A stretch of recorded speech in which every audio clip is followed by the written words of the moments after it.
Gubernur Bali Wayan Koster beberapa waktu lalu telah mengeluarkan surat edaran nomor 8 tahun 2025 yang mengatur tata tertib pemedak dan pengunjung Pura Agung Besakih selama karya Ide Betara Turun Kabeh IBTK. Surat edaran ini bertujuan untuk menjaga kebersihan, kesakralan dan keindahan Pura Agung Besakih.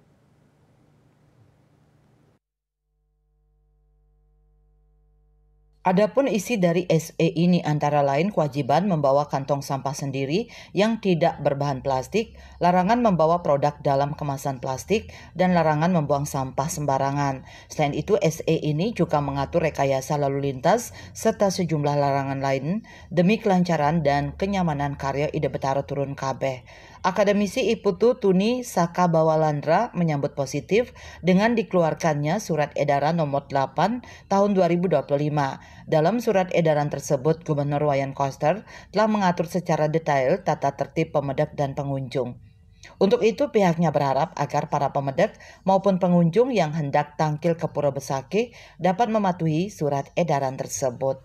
Tentu beliau sebagai gubernur dengan surat edarannya itu ingin memastikan kalau prosesi upacara yang akan dimulai tanggal 12 April mendatang hari Sabtu ini bisa berjalan dengan sebaik-baiknya, berjalan dengan tertib, berjalan dengan penuh kebahagiaan.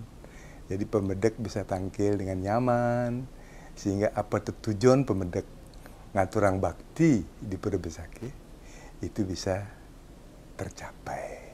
Jadi dalam surat edaran itu Bapak Gubernur sudah secara detail mengatur, ya, antara lain bagi umat yang ada di kabupaten dan kota itu diatur waktunya, ya.